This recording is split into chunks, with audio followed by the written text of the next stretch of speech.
देवझर स्थित कारखाना सम्मुखें ट्रक मालिकों आंदोलन 8 दिन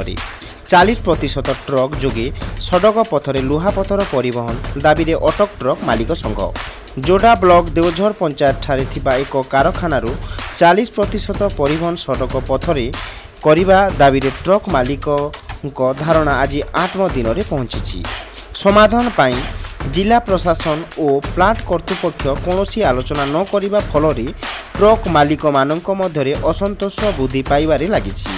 ट्रक मालिकों अभियोग अनुजाई गत किछि मास हेबो सड़क पथरे परिवहन न करा जाई रेल जोगे सरकार तो आम भी रिक्वेस्ट करूँ चेष्टा आम कहुच्छी भी लेटर दिखाई आम एसोसिएशन थ्रू निश्चय किसी से विचार करेंगे। कंपनी तो सर शुई कंपनी पत्र पक्ष तो किसी रिप्लाई आसनी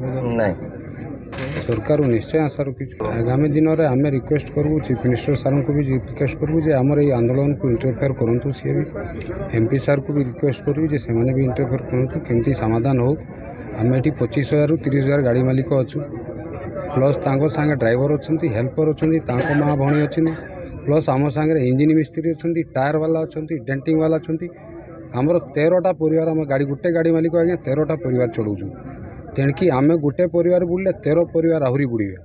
अंचल स्थानीय युवक मान गोटे माध्यम से हूँ ट्रक व्यवसाय एवं आम दाबी करुँ मात्र 40% ताहा नेगोशिएबल जदि आम टेबुल रे आलोचना को आसती जदि कंपनी कहे जे ना आमको असुविधा अच्छी एत परिमाण आम दे पारू ना हे तो आम से कथबार्ता करूँ किंतु आलोचना को न आसवा एवं कोर्ट कचेरी सहारा नवा पुलिस सहारा नवा ये सब जिनस जिंदल कंपनी पक्ष सबाद उपजिलापाल कार्यालय आमर कथबार्ता है से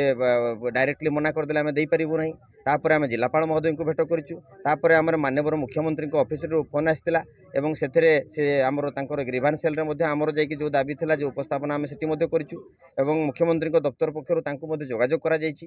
तेणु कंपनी ये गोटे